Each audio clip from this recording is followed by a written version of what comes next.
Jésù ní a gbàdúrà. In our series of teachings on marriage, Nínú àwọn ẹ̀kọ́ wa nípa ìgbéyàwó, we have already seen that God's plan is that everyone will be happily married. a ti rí wípé ètò Ọlọ́run ni pé kí ènìyàn ní ìgbéyàwó tí yóò fún un láyọ̀. Because the word of God says marriage is honorable in all and the bed undefiled. Nítorí ìwé mímọ́ wípé ìgbéyàwó lọ́lá láàrin gbogbo ènìyàn àkótí rẹ̀ sì jẹ́. Both the Old and the New Testaments show us that marriage is God's own institution. Nínú májẹ̀mú lábẹ́ àti májẹ̀mú tuntun ni Ọlọ́run ti fi ìlànà rẹ̀ àti ètò rẹ̀ hàn wá nípa ìgbéyàwó. And we have seen that a time comes in the life of a man or a woman when he grows to that age, he begins to pray and to think seriously on who do I marry. Nígbà tí èèyàn bá sì ti dàgbà dé ọjọ́ orí kan àti dé ipò kan ní wàá bẹ̀rẹ̀ sí máa ronú wípé ta ni ó fẹ́.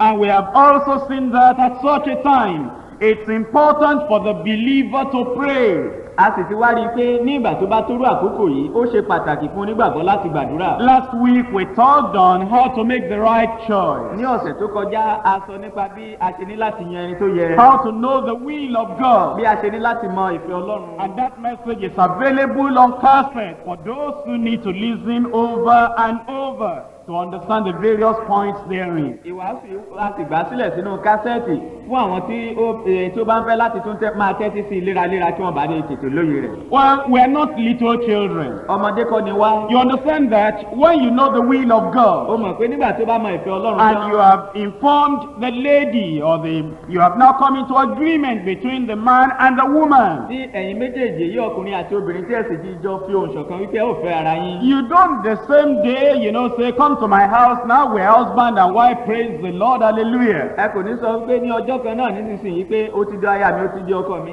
nísinsìnyí ẹ jẹ́ ká gbéra lọ lé pé hallelujah. You have known the will of God. Ó ti mọ ìfẹ́ Ọlọ́run. You have told the other person of the will of God. Ó ti sọ fún ẹnìkejì nípa ìfẹ́ Ọlọ́run. You are going on a journey, the way is still ahead of you. Ó ń rin ìrìn àjò kan, ọ̀nà náà sì ń bẹ níwájú rẹ. And so you need to do some necessary things. Nítorí náà o ní láti ṣe àwọn nǹkan kan tí ó ṣe pàtàkì. There are many things to prepare. Ọ̀pọ̀lọpọ̀ nǹkan ló wà láti pèsè. If you don't understand that, let me just remind you. Bí òye èyí kò bá yé ẹ jẹ́ kí n rán ọ létí. You know the place you are working now. Ibi tí o ti ń ṣiṣẹ́ nísinsìnyí. It's not the very day you got the letter of appointment that you started. Kì í ṣe ọjọ́ tí wọ́n fún ọ ní lẹ́tà wípé kí o wá bẹ̀rẹ̀ kí o wá wípé wọ́n gbà ọ́ síṣẹ́ náà ni wàá bẹ̀rẹ̀ iṣẹ́. First you were looking for work. Ní àkọ́kọ́ òun wáṣẹ́. Then you went to a particular place. Ó wá lọ sí ibì kan. You made the contact. Ó lọ bá wọn lọ́hùn-ún. Then they didn't say immediately, okay, start work. Wọn kò sọ pé kí o bẹ̀rẹ̀ iṣẹ́ lẹ́sẹ̀kẹsẹ̀. They said, okay, we'll be sending information to you after interview. Wọ́n ní kò burú lẹ́yìn tí wọ́n fọ̀rọ̀ wá lẹ́nu wò tán wọ́n máa ránṣẹ́ sí ọ. Then you were waiting at home. Ó wá ń dúró nílé. Eventually you received a letter of appointment. Nígbà tó yá wá gba ìwé pé wọ́n ti gbà ọ́ síṣẹ́. That you are now employed. Pé wọ́n ti gbà ọ́ síṣẹ́ nísinsìnyí. And then they give you a date convenient for them whereby you'll come and start. Wọ́n wá fún ọ ní ọjọ́ tí yóò rọrùn fún ọ nínú èyí tí ìwọ yóò wá bẹ̀rẹ̀ iṣẹ́. That time between the time you received the letter and the time you started the work is waiting time, planning time. Ní àkókò tí o dúró títí di àkókò tí o gba ìwé pé kí o wá bẹ̀rẹ̀ iṣẹ́ yìí, ó jẹ́ àkókò tí o ń dúró àti àkókò tí o ń gbèrò. Our students at school, they do the same thing. Àwọn ọmọ iléèwé wa nílé ìwé wọ́n máa ń ṣe nǹkan kan náà. Now they want to get to a school. Wọ́n fẹ́ lọ sílé ìwé. So they can study. Kí wọ́n bá lè kẹ́kọ̀ọ́. There are various schools, there are many schools. Àwọn oríṣiríṣi ilé ìwé ló wà. Then they decide they want to go to this particular school. Wọ́n á sì pinnu pé ilé ìwé báyìí ni wọ́n fẹ́ lọ. They take the necessary tests and examinations. Wọ́n á gbé ìgbésẹ̀ láti ṣe àwọn ìdánwò tó yẹ láti ṣe. It is not that day that they start to become students in that school. Iṣẹ́ ọjọ́ yìí gan ni wọ́n á bẹ̀rẹ̀ láti máa jẹ́ ọmọ ilé ìwé nílé ìwé náà. Eventually when they are admitted to that school. Nígbà tí a bá sì gbà wọ́n wọlé sílé ẹ̀kọ́ yìí. They send letters to them or information, you have been admitted to this school. A ó ránṣẹ́ sí wọn tàbí kí a kọ lẹ́tà sí wọn wípé a ti gbà ọ́ sílé ìwé yìí. That does not mean that very day he has now become a student. Eléyìí kò túmọ̀ sí pé lọ́jọ́ náà ó ti di ọmọ ilé There ìwé. is still a waiting time, a planning time, a preparation time. Àkókò ìdúró, àkókò ìgbèrò àti àkókò ìmúrasílẹ̀ sì ń bẹ. What happens for going to school, what happens for seeking employment is the same thing that happens in marriage. Ohun tó ń ṣẹlẹ̀ fún lílọ sílé ìwé, ohun tó ń ṣẹlẹ̀ sí lílọ wíwá iṣẹ́ àti rírí iṣẹ́, ohun kan náà ló ń ṣẹlẹ̀ nínú ìgbéyàwó. You have known the will of God. Ó ti mọ ìfẹ́ Ọlọ́run. You have talked together. Ẹ ti jọ sọ̀rọ̀ pọ̀. The sister has said, yes, I know it to be the will of God. Arábìnrin náà ti wí pé bẹ́ẹ̀ ni mo mọ̀ pé ìfẹ́ Ọlọ́run ni. We don't marry that day. A kì í ṣègbéyàwó lọ́jọ́ náà. There is a waiting time, a planning time, a preparation preparation time. àkókò ìdúró díẹ̀ wà, àkókò ìgbèrò wà àti àkókò ìjọsọ̀rọ̀pọ̀ wà. That time we call the time of courtship. àkókò yìí ni à ń pè ní àkókò àjọrìnpọ̀. And it is before marriage. ṣáájú ìgbéyàwó sì ni. Understand me. yẹ kí òye mi kí ó When you yọ. have got your letter of appointment nígbà tí o bá ti gba ìwé pé àgbà ọtí in jẹ́ a place of ní work, ibi iṣẹ́ kan, you don't immediately begin to get salary. o kò ní bẹ̀rẹ̀ sí máa gbowó oṣù lẹ́sẹ̀kẹsẹ̀. You don't immediately begin to carry about an identity card. Look at me, I'm a worker in such and such a place. No, you have appointment letter, you are still waiting, you have not started. o kò ní bẹ̀rẹ̀ sí máa gbé káàdì ìdánimọ̀ káàkiri wípé káàdì ìdánimọ̀ mi nìyí wípé a ti gbà mí sí ibi báyìí báyìí, rárá o sì ń dúró. When you have got admission to a school, nígbà tí a ti gbà ọ́ sí ilé ẹ̀kọ́ kan, you don't immediately begin to answer students. You are not yet a student there. a kò ní bẹ̀rẹ̀ sí máa pè ọ́ ní ọmọ iléèwé náà nítorí pé o kò tí ì jẹ́ ọmọ iléèwé níbẹ̀. You don't go to the cafeteria o kò ní lọ sí ilé ìjẹun and wọn begin to eat. tí o bẹ̀rẹ̀ sí máa You jẹun. don't go to the o hostel kò ní lọ sí ilé and ìbùsùn begin wọn to tí o sleep. bẹ̀rẹ̀ sí máa sùn You don't níbẹ̀. go to the library o kò ní lọ sí ilé and ìkàwé begin to wọn use the library tí o book. bẹ̀rẹ̀ sí máa lo ìwé ìkàwé wọn Because you have not resumed, you are still waiting. nítorí pé o kò tí ì bẹ̀rẹ̀ o sì ń dúró ni. And at the same thing on marriage. bákan náà ni nínú ìgbéyàwó When we have known the will of nígbà God, tí a bá ti mọ ìfẹ́ Ọlọ́run. now it is not the time that already now we're enjoying the benefits of the marriage. kì í ṣe àkókò náà ni a bẹ̀rẹ̀ sí wa máa gbádùn àwọn àǹfààní ìgbéyàwó. We're still in the waiting period, waiting time, planning and preparing. a sì wà nínú àkókò ìdúró ìgbèrò àti ìṣètò. And this is what we're going to talk about today. ohun tí a ó sì sọ̀rọ̀ lé lórí lónìí nìyí. I'll be talking on the period of courtship, wọ́n ó sọ̀rọ̀ nípa àkókò àjọrìnpọ̀. the point for consideration, àwọn kókó tí a ní láti gbà yẹ̀wò. and the problems of conflict. àti wàhálà ìfagagbága. Period of courtship, points for consideration and problems of conflict. àkókò àjọrìnpọ̀ àti àwọn kókó tí a ní láti gbà yẹ̀wò àti ohun tó lè jẹ́ èdè àìyedè nínú àjọrìnpọ̀ In náà. anything you are going to do, you must set goals. nínú gbogbo tó bá ń fẹ́ ṣe o ní láti gbé ìlépa ka iwájú. And in marriage, there is an ultimate goal which you are looking for. There is a reason why you want to get married. nínú ìgbéyàwó ìlépa kan wà tí òun fẹ́ múṣẹ nínú rẹ̀ ó ní èrèdí tó fi fẹ́ ṣègbéyàwó. When two people are coming together, nígbà tí àwọn èèyàn méjì bá ń wá papọ̀. the man has his own goal in life, plan in life. ọkùnrin ó ní ìlépa tirẹ̀ ó ní ìgbèrò tirẹ̀ nínú ayé. The woman has her goal in life, her purpose for living. obìnrin ó ní èrò tirẹ̀ láyé ó sì ní èrèdí tí òun fi wà láyé. They are separate. wọ́n jọ wà ní níbò tí tó yàtọ̀ sọ. Sometimes those goals are not harmonized together. ní ìgbà mìíràn àwọn ìlépa wọ̀nyí kì í jọ fi ohùn ṣọ̀kan. The time of courtship or the period of courtship is to come together. You tell me your goal in life, I tell you my goal in life. We harmonize them to become family goals. nígbà tí a bá jọ wà ní àkókò àjọrìnpọ̀ wọ́n sọ ìlépa mi fún ìwọ náà sọ ìlépa rẹ fún mi a sì wá mú wọn pọ̀ ṣọ̀kan wọ́n ò wá di ìlépa ti ẹbí. It's a time of discussion, a time of sharing, a time of looking at where are you going, where am I going. Now we are going to take the same road. Will the same road lead to the different places we wanted to go? ó jẹ́ àkókò àjọsọ̀rọ̀pọ̀ àkókò àjọjíròròpọ̀ àti àjọ gbèròpọ̀ nípa wípé nǹkan báyìí ni mò ń fẹ́ ṣe nǹkan báyìí ni mò ń fẹ́ ṣe ibi báyìí ni mò ń fẹ́ lọ ibi báyìí ni mò ń fẹ́ lọ kí a sì mú méjèèjì wá papọ̀ ǹjẹ́ ibi tí àwọn méjèèjì fẹ́ lọ ǹjẹ́ yóò mú wa dé ibì kan náà. And the goals may be physical, ìlépa yìí ó lè jẹ́ eléyìí tí a fojú rí. material, ó lè jẹ́ èyí nípa ti ara. mental, ó lè jẹ́ eléyìí nípa ti ọgbọ́n. social, tàbí nípa ti and ìkẹ́gbẹ́. spiritual. àti nípa ti ẹ̀mí. It's not something we can settle in only one day. iṣẹ́ ohun tí a lè yanjú lọ́jọ́ kan ṣoṣo. If you are going to go on a long journey, you need a serious tí o preparation. bá fẹ́ rin ìrìn àjò tí ó jìnnà o ní láti múra sílẹ̀. And you need to observe the rules along the way. o sì ní láti kíyèsí àwọn òfin tó ń bẹ lójú ọ̀nà. As to the goals you ought to have in getting married. nípa ti ìlépa tí o ní nípa ìgbéyàwó rẹ. In Genesis chapter 2, verse 18. nínú ìwé Genesis orí kejì ẹsẹ̀ ìkejìdínlógún. And the Lord said, it is not good that the man should be alone. I will make him an help meet for him. Olúwa Ọlọ́run sì wí pé kò dára kí ọkùnrin náà kí ó nìkan máa gbé èmi ò ṣe olùrànlọ́wọ́ tí ó dàbí rẹ̀ fún un. We must plan on that verse. A gbọ́dọ̀ gbèrò lórí ẹsẹ̀ yìí. Because now you are coming together as companions, not competitors. Nítorí pé nísinsìnyí ẹ̀ ń wá papọ̀ gẹ́gẹ́ bí ẹgbẹ́ kì í ṣe gẹ́gẹ́ bí afagagbága. The person that you want to get married to is a partner, not property. Ẹni tí òun fẹ́ ṣègbéyàwó pẹ̀lú rẹ̀ ẹlẹgbẹ́ rẹ ni kì í ṣe ẹrù rẹ. And the Lord is saying it is not good that the man will be alone or for the woman to be alone. Ọlọ́run sì wí pé kò dára kí ọkùnrin náà tàbí obìnrin náà kí ó dá wà. And in Psalm 144, Nínú orin Dáfídì orí kẹrìnlélógóje. your goal should include what we're going to read now as well. Ìlépa rẹ ní láti wà nínú ohun tí a ó kà nísinsìnyí Your pẹ̀lú. thinking and your planning should be directed to this as well. Èrò rẹ àti ìgbèrò rẹ ó ní láti wà nínú eléyìí pẹ̀lú. Psalm 144 verses 12 to 14. Orin Dáfídì orí kẹrìnlélógóje ẹsẹ̀ ìkejìlá sí That ìkẹrìnlá. our sons may be as plants grown up in their youth, that our daughters may be as cornerstones polished after the similitude of a palace. Kí àwọn ọmọkùnrin wa kí ó lè dàbí igi gbígbìn tí ó dàgbà ní ìgbà èwe wọn. Kí àwọn ọmọbìnrin wa kí ó lè dàbí ọ̀wọ̀n igun ilé tí a ṣe lọ́nà bí àfarawé ààfin. You want to build up a home O fẹ́ gbé ilé ró. where the children that will come to the world through you will be able to develop, Nínú èyí tí àwọn ọmọ tí yóò wá sínú ayé nípasẹ̀ yín yóò dàgbàsókè. where their lives will really be fulfilled and satisfied. Níbi tí a ó ti mú ìgbésí ayé wọn ṣe tí a ó sì tẹ́ ẹ lọ́rùn. That we need planning, we need to discuss it together. Eléyìí yóò nílò ìgbèrò a ó sì jọ sọ ọ́ papọ̀. In verse 13, Nínú ẹsẹ̀ ìkẹtàlá. that our garners may be full, affording all manner of store, that our sheep may bring forth thousands and 10,000s in our street. Kí àká wa kí ó lè kún kí ó máa fúnni ní onírúurú ìṣúra.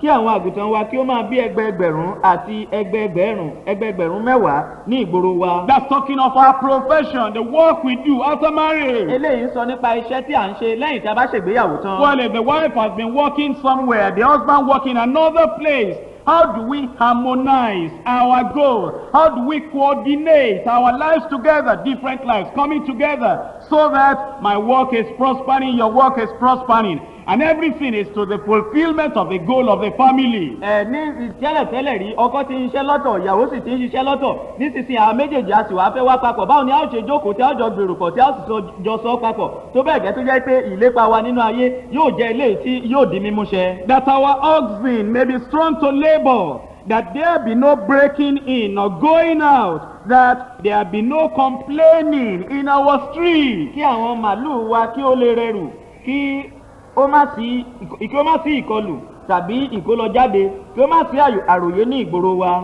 Now it's saying, how do we plan our families so that this is the result we shall get in the marriage, after the marriage? Ó wípé báwo ni a ó ṣe gbèrò nípa ẹbí wa kí èyí bá lè jẹ́ ohun tí yóò jẹ́ àbáyọrí ìgbéyàwó wa. Those who have come before us into the world, they tell us, if you fail to plan, you plan to fail. Àwọn tó ti wáyé ṣáájú wa wọ́n ti sọ wípé bí o bá kọ̀ láti gbèrò wá sì kùnà. If you want to build a good house, there is need for planning. Bí o bá fẹ́ kọ́ ilé tó dára o ní láti gbèrò nípa If rẹ̀. you want to raise a good family, there is need for planning. Bí o bá fẹ́ gbé ẹbí tó dára dìde o ní láti gbèrò nípa rẹ̀. In John chapter 17 verse 4, Nínú ìwé Jòhánù orí kẹtàdínlógún ẹsẹ̀ ìkẹrin. I have glorified thee on earth, I have finished the work which thou gavest me to do. Èmi ti yìn ọ́ lógo lé ayé, èmi ti parí iṣẹ́ tí ìwọ fi fún mi láti ṣe. Your main purpose in life is to glorify God. Èrèdí tí o fi wà láyé òun náà ni láti ṣe Ọlọ́run lógo. And so you must plan, how do I fulfill the glory of God in this marriage that we're getting into as a contract? Nítorí náà o ní láti gbèrò kí o sì gbèrò pé báwo ni mo ṣe lè ṣe Ọlọ́run lógo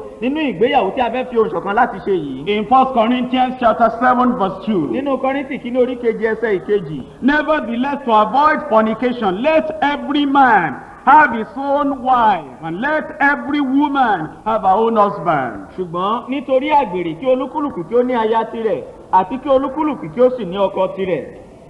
That's part of the purpose, the goal in marriage. Eléyìí jẹ́ ara èrèdí àti ète tó ń bẹ nínú ìgbéyàwó. And that your plan should include that. Ìgbèrò rẹ ó sì ní láti wà nínú èyí pẹ̀lú. How do we come into this marriage contract and become purer through that marriage contract? Báwo ni a ṣe wọnú àdéhùn ìgbéyàwó yìí kí a sì jẹ́ ẹni tí ìgbésí ayé rẹ̀ yóò mọ́ gara lẹ́yìn tí a bá ṣe ìgbéyàwó tán. Become closer to God. Kí a tún súnmọ́ Ọlọ́run sí i. Become totally free from all women and all other men. men. Bí a sì di òmìnira pátápátá kúrò lọ́wọ́ gbogbo ọkùnrin àti gbogbo obìnrin.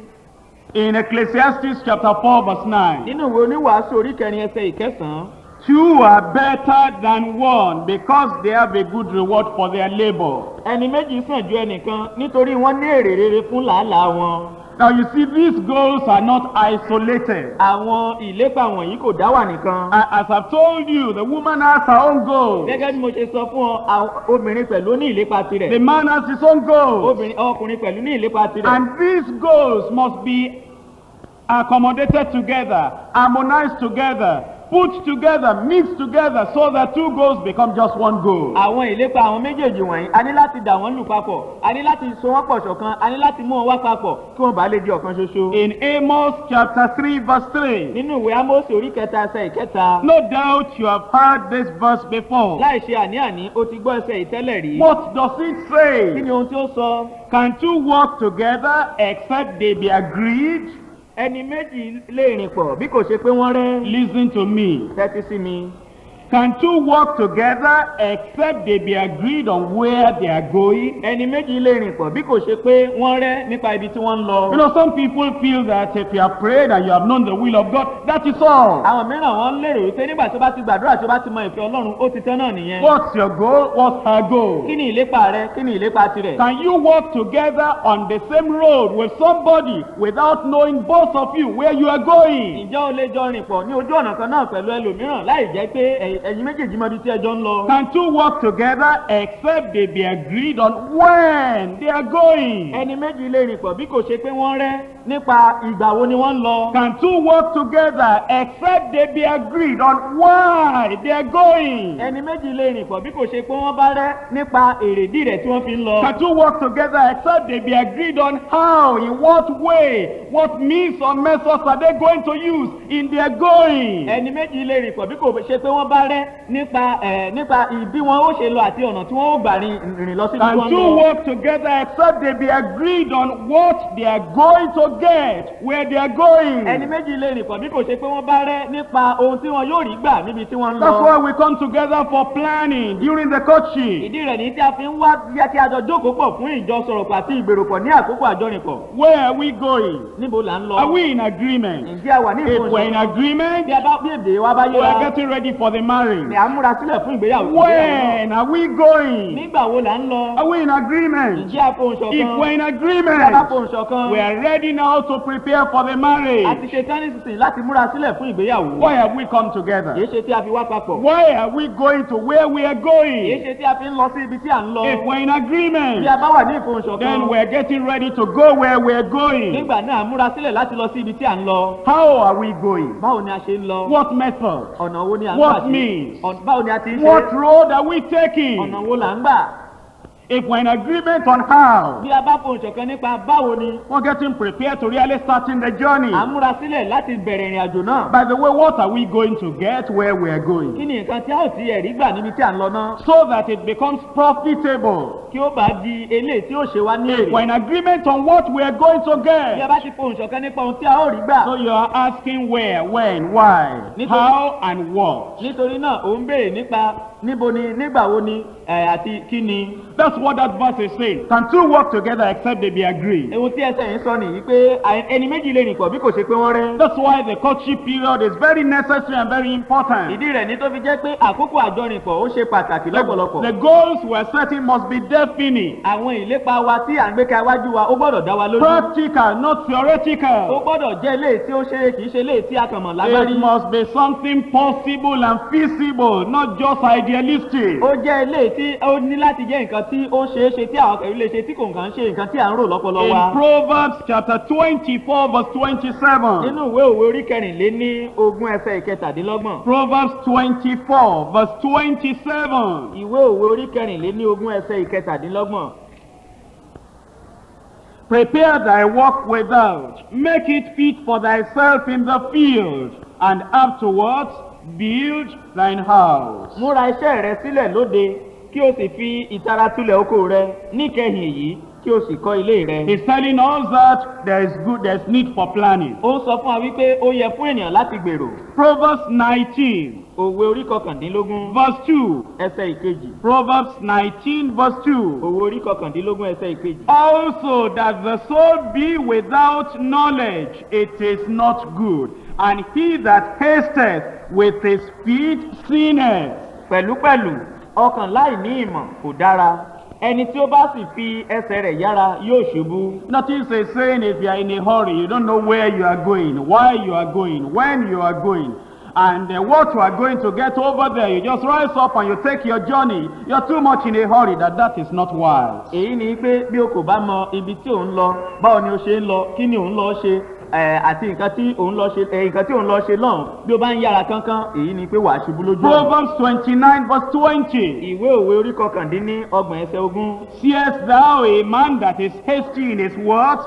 There is hope, there is more hope of a fool than of him. Ìwọ rí ènìyàn tí ó yára lé ọ̀rọ̀ rẹ̀, ìrètí ń bẹ fún aṣiwèrè jù fún un lọ. You know, planning time or preparation time or courtship time is for something positive, not something destructive. Àkókò ìgbèrò, àkókò ìmúrasílẹ̀ tàbí àkókò àjọrìnpọ̀, ó jẹ́ nǹkan tó jẹ́ pé ènìyàn láti jókòó kí ó ronú lé lórí dáadáa, kì í kàn ṣe nǹkan tí èèyàn kùgbù ṣe. My brother, my sister, it's not the time that we go and get books on the anatomy of the woman. Kì í ṣe arákùnrin mi, kì í ṣe àkókò láti lọ wá àwọn ìwé tí yóò sọ̀rọ̀ nípa bí obìnrin ṣe máa ń rí. And then you go to studying biology again. Wàá tún bẹ̀rẹ̀ sí lọ máa kẹ́kọ̀ọ́ nípa ìmọ̀ ara ènìyàn. And we say, brother, how are you getting on your courtship? Àwọn àbèrè pé arákùnrin báwo ni àkókò àjọrìnpọ̀ rẹ pẹ̀lú ẹni tó ń fẹ́? Well, I'm following the syllabus of school, sir.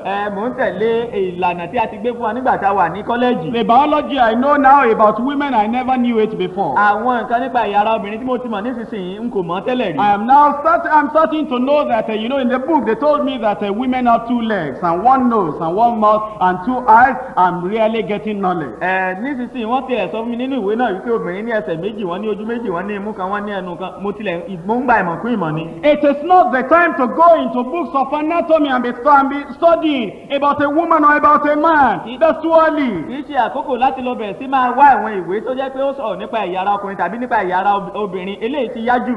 It is not the time to be studying and reading books on methods of intimate relationship between a man and a woman. Kì í ṣe àkókò láti lọ máa wá àwọn ìwé tí wàá máa kà nípa ìbáṣepọ̀ láàárín ọkùnrin sí obìnrin. And I told you before, when a student has got a letter of admission, he does not immediately go to the school and be living there. Mo sọ fún yín pé nígbà tí ọmọ ilé ẹ̀kọ́ tí ó bá gba lẹ́tà wípé a gbà sí ilé ìwé kan, kì í ṣe ìgbà náà gan ni yóò wá kó ẹrù rẹ̀ tí ó lọ sí ọ̀hún. There is a resumption date. He must wait for that date before starting to live in that school. Ọjọ́ tí wọn yóò bẹ̀rẹ̀ ilé ìwé ó wà tí ó sì láti dúró de ìgbà náà kí ó tó bẹ̀rẹ̀ ilé ìwé. Man and woman do not start living together, sleeping together, eating together, doing everything together before the real day of wedding. Ọkùnrin àti obìnrin wọn kì í jọ sùn papọ̀, wọn kì í jọ jẹun papọ̀, wọn kì í jọ tó bọnú àwo papọ̀, kí wọ́n sì jọ máa ṣe gbogbo papọ̀ bíi tọkọtaya ṣáájú àkókò ìgbéyàwó wọn. The people of the world do it. Àwọn ènìyàn inú ayé máa ń ṣe é. But we are told in Ephesians chapter 5. Bí a sọ fún wa nínú ìwé Éfésù orí 5. Reading from verse 8. Láti ẹsẹ̀ ìkẹjọ.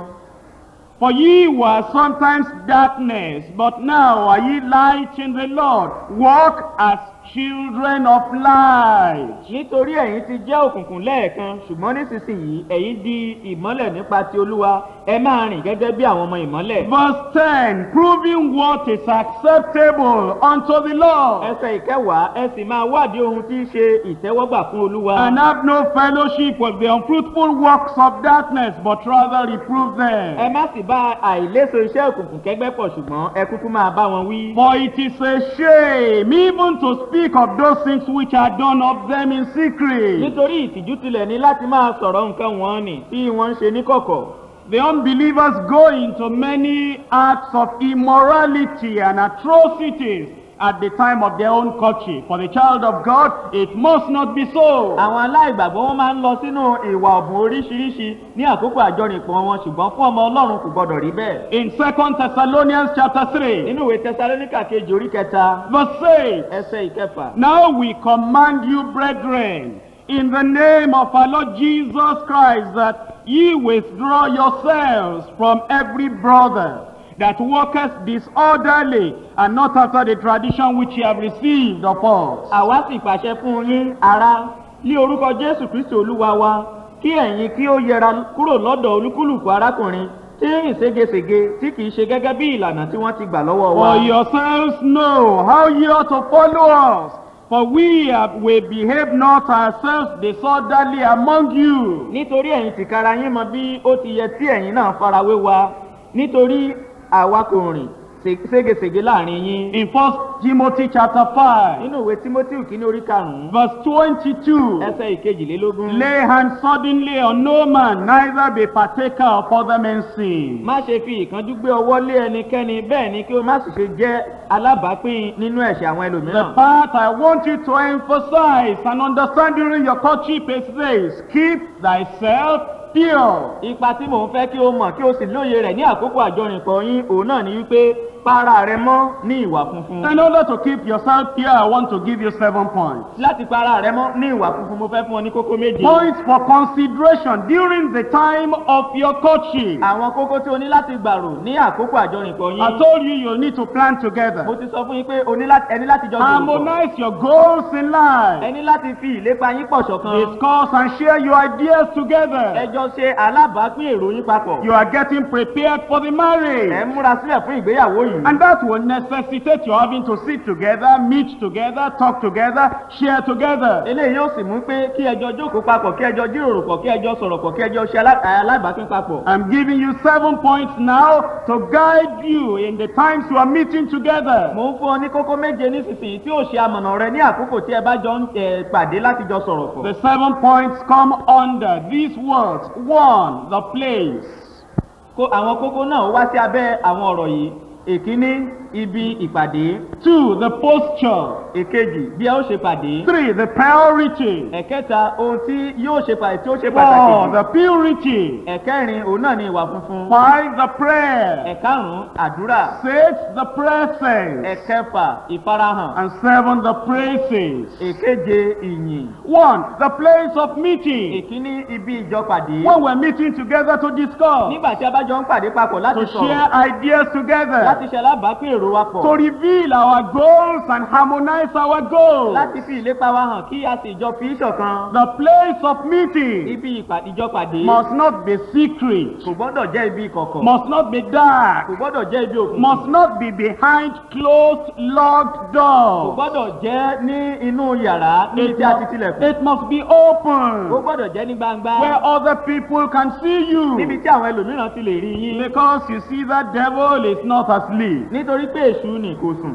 If you put petrol and fire in the same room and you lock the door, you can tell what will happen. bí o bá gbé bẹtiró àti iná sínú yàrá kan náà tí ó sì ti ilẹ̀kùn o lè sọ ohun tó lè You know, ṣẹlẹ̀. when these tankers are carrying petrol, nígbà tí àwọn mọ́tò tó máa ń ru bẹtiró káàkiri in the wọ̀nyí tanker, nínú àwọn when we àgbá wọn meet them on the road, there is no danger. nígbà tí a bá pàdé wọn lọ́nà kò séwu. When they pass somewhere nígbà tí wọ́n bá dúró síbì and kan I pass by the tanker of petrol, there is no tí mo danger. sì kọjá lọ́dọ̀ ẹlẹ́gbẹ̀ẹ́ mọ́tò tó ru epo yìí kò But séwu. if you open that tanker, ṣùgbọ́n bí o bá ṣí àgbá epo yìí put that petrol inside a bowl, put it in my tí hand, o sì gbé tí o sì mú epo yìí tí o dà sínú korobá tí o wá gbé lé mi lọ́wọ́ and they say carry it home, tí wọ́n sì pé gbé lọ sílé and I carry the petrol wá home, gbé bẹtiró yìí lọ sílé and I lock the door, mo tilẹ̀kùn and there is no NEPA kò light, sì sí iná mọ̀nàmọ́ná. and then I'm using candle to see. mo wá lo iná àbẹ́là láti rí fi That ríran. petrol is no more in the tanker.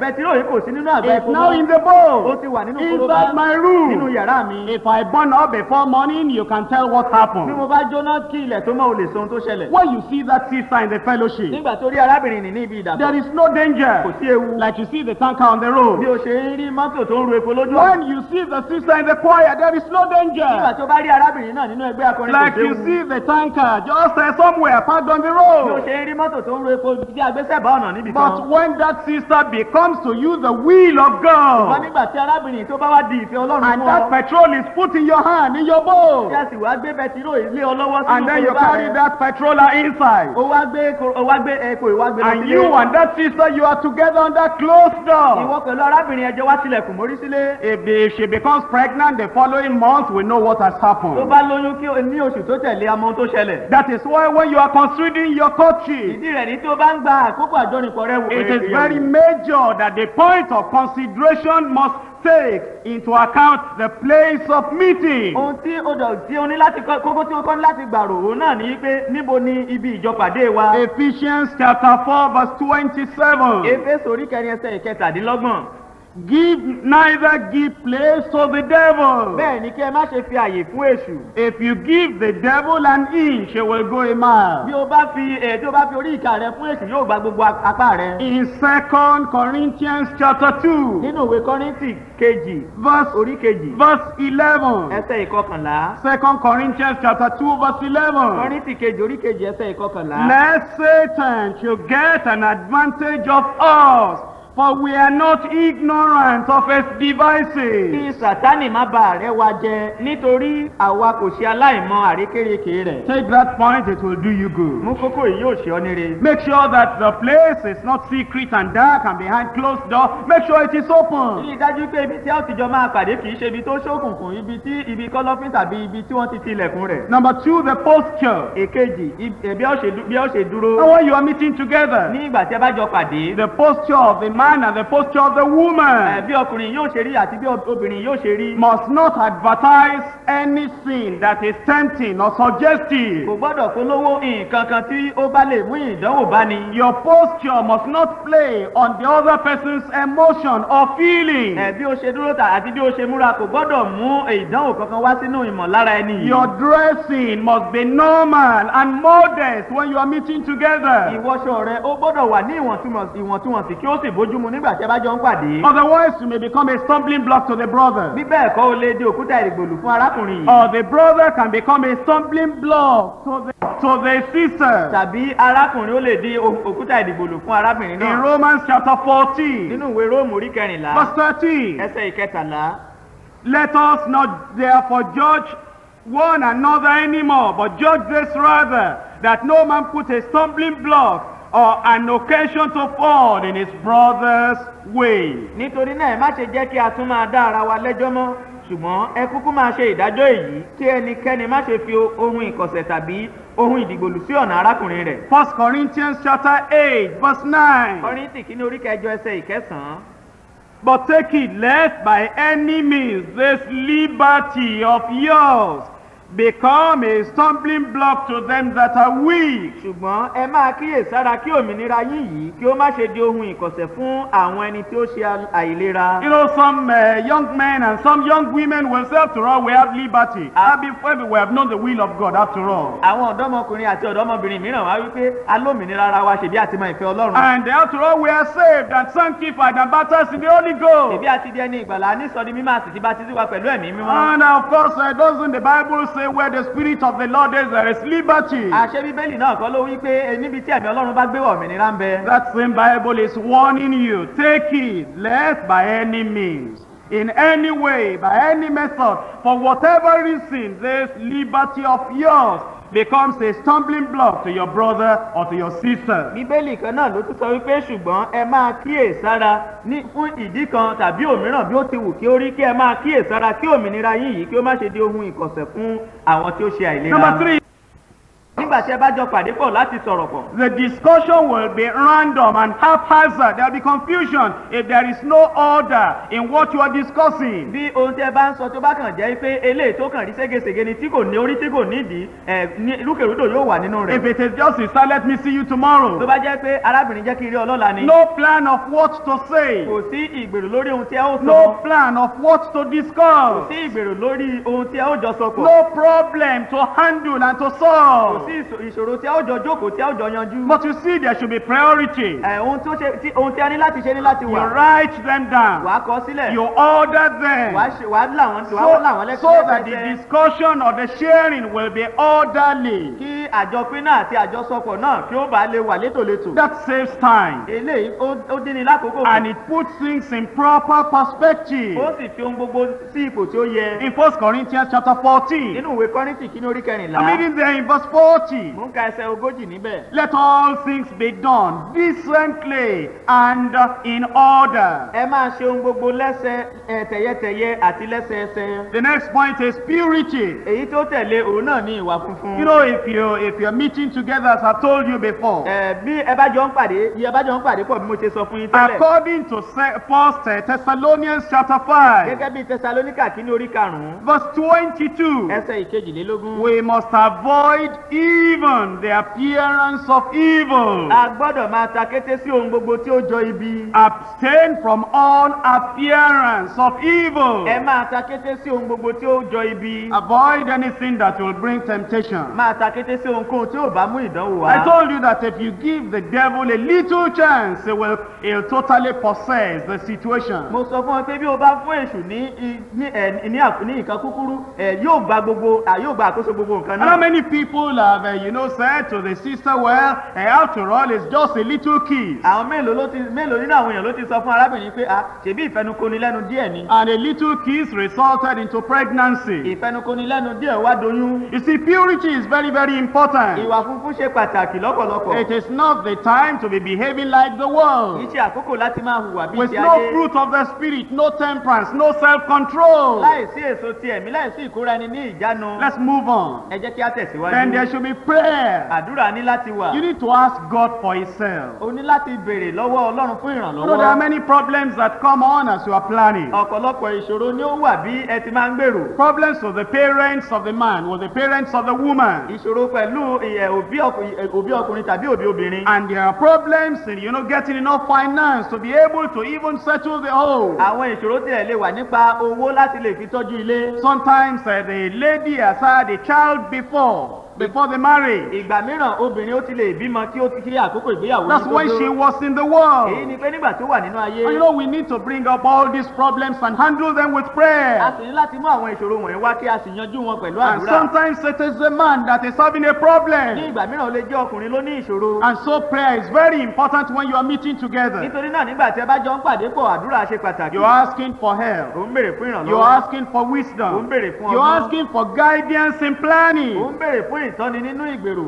And then, there are times you just forget what you ought to remember. ìgbà mìíràn wà tí wàá gbàgbé ohun tó yẹ fún ọ láti rántí. You're asking for the Lord to remind you what you are likely to forget. wàá béèrè pé kí Ọlọ́run kó rán ọ létí àwọn nǹkan tí o lè gbàgbé. You're asking that God will give you favor with the ò ń parents. béèrè pé kí Ọlọ́run kí ó fún ọ lójú rere lọ́dọ̀ àwọn òbí And rẹ̀. you're asking that God will keep you on the path leading to your goal. wàá sì béèrè pé kí Ọlọ́run kí ó ṣamọ̀nà rẹ ní ipa ọ̀nà tí ò ń tọ̀ lọ sí ibi ìlépa rẹ. James chapter 1, Jacob orí kìíní reading from verse 5. láti ẹsẹ̀ ìkarùn-ún. If any of you lack wisdom, let him ask of God, bí ó bá kù ọgbọ́n fún ẹnikẹ́ni kí ó béèrè lọ́wọ́ Ọlọ́run. that giveth to all men liberally and upbraideth not, ẹni tí fi fún gbogbo ènìyàn ní ọ̀pọ̀lọpọ̀ tí kìí sì bá and it shall be given him. a ó sì fi fún un. But let him ask in faith. ṣùgbọ́n kí ó béèrè ní ìgbàgbọ́. But let him ask in faith. ṣùgbọ́n kí ó béèrè ní ìgbàgbọ́. But let him ask in faith. ṣùgbọ́n kí ó béèrè ní ìgbàgbọ́. We go from the prayer to the presence. à ń lọ láti ibi àdúrà sí ibi ìfarahàn. You know, this is a journey you have not gone ó before. mọ̀ pé ìrìn àjò tó ò tí ì rí nìyí. You are going to a place you've never been to ó before. ń lọ sí ibi tí o kò tí ì lọ rí. You want to do something that is totally new to o you. fẹ́ ṣe nǹkan tí ó jẹ́ àjèjì sí ọ pátápátá. And you need the presence of God o sì nílò ìfarahàn Ọlọ́run. in your planning, nínú ìgbèrò in rẹ. your sharing, nínú in ìjọsọ̀rọ̀pọ̀ rẹ. everything that you nínú do. ohun gbogbo tí o bá ń ṣe. You cannot go further except you have the presence of o God. kò lè tẹ̀síwájú àfi tí o bá ní ìfarahàn If Ọlọ́run. sin comes in, you lose the presence of God. bí ẹ̀ṣẹ̀ bá yọ wọlé wá o ti pàdánù ìfarahàn If Ọlọ́run. quarreling comes in, you miss the manifestation of the presence of God. bí ìjà bá wọlé o ti pàdánù ìfarahàn Ọlọ́run. Exodus chapter 33, Ẹ́kísódù orí kẹtàlélọ́gbọ̀n. verses 14 and 15. ẹsẹ̀ ìkẹrìnlá àti ìkẹẹ̀dógún. And he said, My presence shall go with thee, and I will give thee rest. òun sì wí pé ojú mi yóò máa bá ọ lọ èmi ó sì fún ọ ní ìsinmi. And he said unto him, If thy presence go not with me, carry us not up thence. Òun sì wí fún un pé bí ojú rẹ kò bá bá wa lọ, má ṣe mú wa gòkè láti ìhín lọ.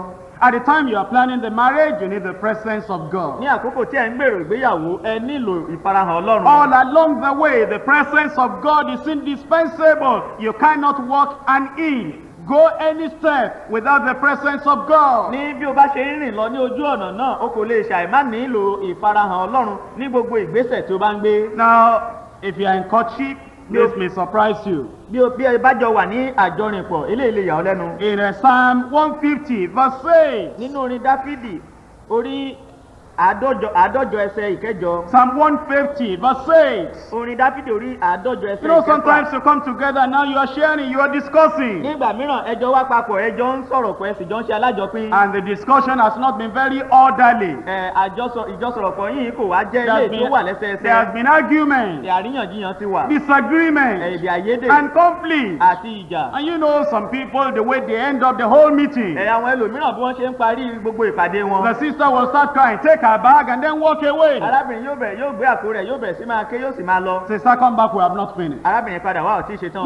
No, you are talking to me like that. Rárá, èmi ló ń bá I sọ̀rọ̀ didn't know this is how you Mi are. ò mọ̀ pé bó ṣe rí nìyí. And then she would go. Yóò wá lọ. And then the brother will write a letter. Arákùnrin yóò wá kọ ìwé. Ah, my sister, I thought you were safe. Why are you acting like this? Arábìnrin mi, mo lérò pé orí gbàlà ni, kí ló dé tó ń ṣe bí eléyìí? The sister will write back, and you are accusing me. I thought you were saved. I didn't know you are a devil. Ìwọ ló ń fẹ̀sùn kàn mí. Mo lérò pé onígbàlà ni, mi ò mọ̀ pé èṣù ni ọ́. And you know, they never praise God. Wọn kò sì níyan Ọlọ́run. No, not at all. Rárá o. Psalm 150, verse 8. Orin Dáfídì orí àádọ́jọ ẹsẹ̀ ìkẹfà. Let everything that has breath praise the Lord. Jẹ́ kí ohun gbogbo tí ó lé ẹ̀mí kí ó yin Olúwa. The only people that are excused not praising God are those who are not breathing. Àwọn tí a gbà láàyè pé kí ó má máa yin Ọlọ́run, àwọn náà ni àwọn tí kò mí mọ́. There may be problem, there may be conflict. Ìṣòro lè wà, ìjà lè wà. There may be misunderstanding, or there may be disagreement. Èdè àìyedè lè wà. Bákan náà ni kí ẹ má fi òtí ìfohùnṣọ̀kan lè wà. It's only when you stop breathing you are excused from praising God. Nígbà tí ó bá ṣíwọ́ àti máa mí, ìgbà náà ni o lè ṣàìmáyin Ọlọ́run mọ́. Let everything that has breath praise the Jẹ́ Lord. kí ohun gbogbo tí ó lé ẹ̀mí kí ó yin Olúwa. Now that means when you come together, Èyí ni pé nígbà tí ẹ bá jọ wá papọ̀, you've looked at the place and the place is safe, it's open. o ti wo ibẹ̀, ibẹ̀ sì wà,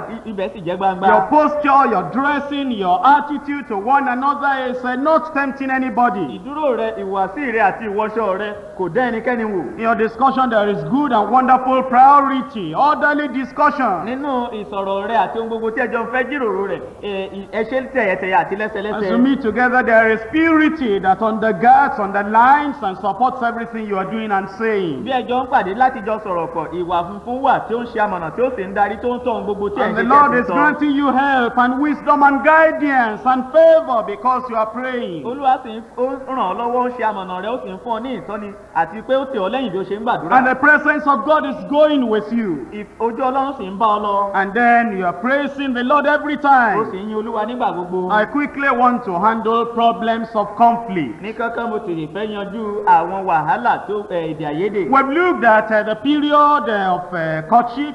A ti wo àkókò àjọrìnpọ̀. We've looked at points for consideration. A ti wo àwọn kókó tí a ní láti gbàrò. We're not looking at problems of conflict. À ń wo àwọn wàhálà tó wà wàhálà èdè àìyedè. Please understand that even though you are believers, Jẹ́ kí ó yé ọ pé bí ó tilẹ̀ jẹ́ pé ẹ jẹ́ you have onígbàgbọ́, known the will of God, ẹ ti mọ ìfẹ́ and you are Ọlọ́run. so happy and joyful we knew the will of Inú God. yín sì ń dùn wípé ẹ ti mọ ìfẹ́ Ọlọ́run. Let me give you this revelation. Jẹ́ kí n fún ọ ní ìfihàn yìí. There will be conflict when you meet together, when you discuss together. Èdè àìyedè yóò wà nígbà tí ẹ bá jọ wá papọ̀ láti sọ̀rọ̀ pọ̀. You say, is that because the person is not spiritual? Oníṣẹ́ nítorí pé ẹni náà kò jẹ́ ẹni tí ẹ̀mí The ni more bí. spiritual the person is, the more conflict you have. Bí ẹni náà bá ṣe jẹ́ ẹni tí ẹ̀mí tó bẹ́ẹ̀ náà ni èdè àìyedè yìí yóò ṣe pọ̀ You tó. say, is that because the person is not very pure and holy? Oníṣẹ́ nítorí pé ẹni náà kò jẹ́ mímọ́ kí ó sì jẹ́ ni funfun If ni. it were possible for that partner of yours to be an angel, the more she becomes pure, the more he becomes pure, the more problems and conflict you have. Bí ẹni náà tí ó wí pé òun fẹ́ bí ó bá ṣe jẹ́ mímọ́ tó sì ń jẹ́ funfun tó nínú ọkàn rẹ̀,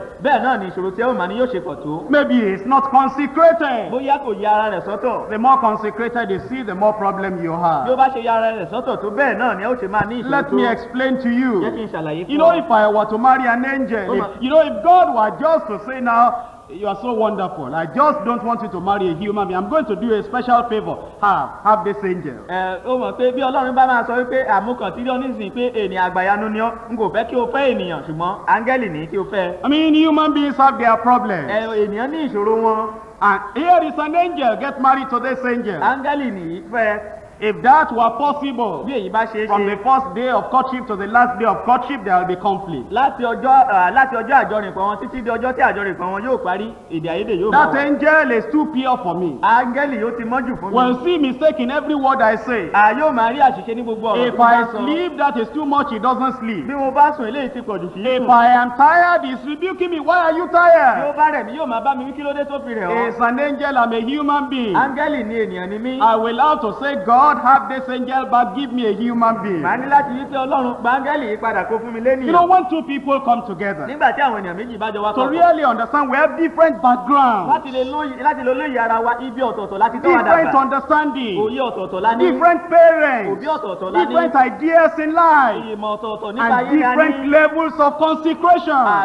Àti ìwọ̀n yàrá sọ́tọ̀ wáyà tọ̀ọ̀tọ̀. When you take a nut from a Volkswagen, you want to fix it into a Peugeot vehicle, there will be conflict. Nígbà tí o bá mú ìdè láti ara ìjàpá orí ọ̀dà tí o sì ń fẹ́ fi de pijó wàhálà yóò wà níbẹ̀. If you take a spare part from an aeroplane and you want to fit it into a vehicle, into a car, there will be conflict. Tí o bá mú ẹ̀yà ara bàálù òfurufú kan tí o sì ń fẹ́ fi sí ara mọ́tò wàhálà yóò wà. And that's why we have conflicts at the time of courtship. Ìdí rẹ̀ ní tí èdè àìyedè fi ń wà ní You àkókò know, àjọyìnpọ̀. sometimes the partners are torn between the ideas of the parents and the partners, and conflict will resolve. Ìgbà mìíràn wà tó jẹ́ pé àwọn méjèèjì wọn ò jọ yapa nípa ohun tí àwọn òbí ń fẹ́ àti àwọn nǹkan tí wọ́n ń fẹ́ ṣe nípa bẹ́ẹ̀ What ìdílé actually yóò wà. makes the problem very bad Ohun tó mú kí wàhálà náà tí ó máa burú is jọjọ. if someone among them or both of them have selfishness Òun náà ní pé bí ẹnìkan nínú wọn tàbí àwọn méjèèjì bá jẹ́ amọ̀tara ẹni or nìkan pride tàbí ìgbéraga or harshness tàbí kí èèyàn máa yára or kótó láti impatience. tàbí àìní And sùúrù. when I talk of selfishness, Nígbà tí mo bá sọ̀rọ̀ nípa ìmọ̀tara you ẹni say, are we nìkan. not talking of Christians? Ṣé kìí ṣe kírísítẹ́nì là ń sọ nípa rẹ̀? Yes, we are talking about Christians. Cool À down. ń sọ nípa kírísítẹ́nì farabalẹ̀ náà. You know, sometimes I am a Christian, he is a Mo mọ̀ Christian. pé nígbà mìíràn mo jẹ́ kírísítẹ́nì àwọn jẹ́ We want to kírísítẹ́nì. meet together to share À ń ideas. fẹ́ jọ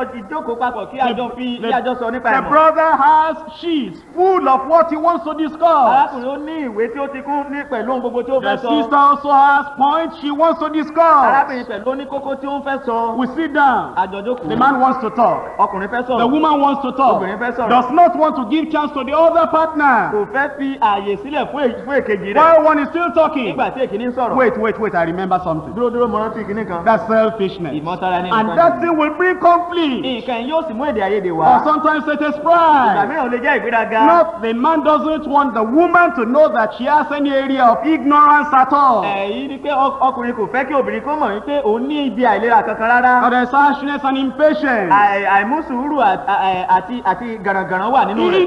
Insensitivity to the needs of other people, to the needs of the other partner. Àìkò farabalẹ̀ láti mọ àìní ẹlòmíràn. Or unwholesome speech. Tàbí ọ̀rọ̀ tí kò yẹ. Or criticism. Tàbí ìbẹnu àtẹ́lu ni. Oh, sister, why are you talking like that? Arábìnrin kí ló dé tó ń sọ̀rọ̀ bẹ́ẹ̀ We yẹn? said we'll meet at 10:30. Look at it now. This is 11 o'clock. A ní aago mẹ́wàá àbọ̀ la ó pàdé aago mọ́kànlá ló ti Are you lù. not a Ṣé Christian? kírísítẹ́nì kan ni In ó ní? fact, if you continue like this, I don't know how this courtship will go. Àbúrò bó bá tilẹ̀ ń tẹ̀síwájú bí eléyìí mi ò mọ bí àkókò àjọyìnpọ̀ yóò ṣe rí. If you know you're an angel, why didn't you go to heaven to marry? Bó bá mọ̀ pé áńgẹ́lì ni ọ́ kí ló dé tó lọ sọ́run láti lọ fẹ́yàwó. Didn't you know that that person is a human being Ó mọ̀ pé ènìyàn lẹ́ni and yìí can ni. sometimes be late Nígbà mìíràn ó sì lè pẹ́. and sometimes may not even understand exactly what you are saying? Nígbà mìíràn òye nǹkan tí òun sọ lè má yé. Let us drop all the Jẹ́ criticism. kí á gbé gbogbo ìbẹnu àtẹ́lu ní If sílẹ̀. there is the withholding of truth from one another, there will be conflict. Bí ẹ bá ń fi òtítọ́ pamọ́ fún ara yín èdè àìyedè yóò wà. And to solve these problems, Àti láti yanjú ìṣòro we yìí. need to understand something. A ní láti mòye nǹkan Let kan. me talk especially to the men. Jẹ́ kí n bá àwọn ọkùnrin sọ̀rọ̀ nípa You see, tí. we men were ignorant. We don't know what we're ignorant. Àwa ọkùnrin a jẹ́ òpè a kò sì mọ̀ pé òpè ni wá. The ladies, the sisters, the women, they are very, very intelligent and sharp and observant. Àwọn obìnrin àwọn ọ̀dọ́mọbìnrin wọ́n jẹ́ àwọn tó lọ́gbọ́n àti àwọn tí ọpọlọ wọn tó pé. When you say you are meeting together, Nígbà tó bá wípé ẹjọ́ ń pàdé the pọ̀. sister has 7 questions in her mind. arábìnrin ó ní ìbéèrè méje lọ́kàn rẹ̀. She won't tell you those kò questions. ní sọ àwọn ìbéèrè wọ̀nyí That fún ọ. question, the questions are inside. àwọn ìbéèrè náà wà nínú When you rẹ̀. meet together, nígbà tí ẹ bá jọ pàdé she hears what you say. ó ń gbọ́ nǹkan tó ń sọ. She sees your attitude. ó rí ìwà rẹ. She sees your action. ó rí ìṣe rẹ. She's watching everything. gbogbo nǹkan ló ń And kíyèsí. all she's looking for is answer to the 7 questions I have in my mind. ohun gbogbo tí ó sì ń wá ní ìdáhùn sí ìbéèrè méje tí mo ní lọ́kàn mi. If you talk, she may bí reply. o bá sọ̀rọ̀ ó lè dá ọ lóhùn. She may even test you and ask you a question that looks like a foolish ó question. tilẹ̀ lè dá ọ lóhùn kí ó tẹ̀ béèrè ìbéèrè tó dàbẹ́ ni pé ìbéèrè wèrè ni. That's not the lójú rẹ. real question. The real question is internal. This one she brought out is a trigger to make her know whether you will answer the internal unspoken unwritten question. ìbéèrè gan tó wà nínú rẹ̀ kò tí ì sọ jáde ṣùgbọ́n eléyìí tó kàn ń fẹ́ sọ ni ó kàn jẹ́ pé eléyìí tó fẹ́ fi ṣúná sí ni bóyá nígbà tó bá ń dáhùn wá dáhùn ìbéèrè tó wà nínú ọkàn rẹ̀. What are those kí questions? ni àwọn ìbéèrè náà? In what way does he respect me? ọ̀nà wo ló fi gbà bọ̀wọ̀ fún That's mi? a question in her mind. ìbéèrè tó wà lọ́kàn And rẹ̀ she's nìyí. watching ó you. sì ń kíyèsí If you ọ. run too tí o fast, bá sáré jù she won't talk. kò ní sọ̀rọ̀. But you have not answered that ṣùgbọ́n question. kò tí ì dáhùn ìbéèrè. If you say come at 7 tí o o'clock, bá wí pé dé ní aago méje she may deliberately come at 8 ó o'clock. lè mọ̀ọ́mọ̀ dé láago mẹ́jọ. To know your answer to this question, in what way does he respect me? láti mọ ìdáhùn rẹ sí ìbéèrè yìí ọ̀nà wo ló gbà bọ̀wọ̀ fún If mi. you say we're going to do the marriage in tó August, bá wí pé oṣù kẹjọ la ó ṣègbéyàwó. she's going to say, why not we do it in October? yóò wí pé kí ló dé tí òjò oṣù kẹwàá. She is not disagreeing with kì you. í ṣe pé ó kọ̀ sí ọ lẹ́nu. It's only triggering you to know in what way does he respect me. ó kàn ń ṣan léèkan ni láti mọ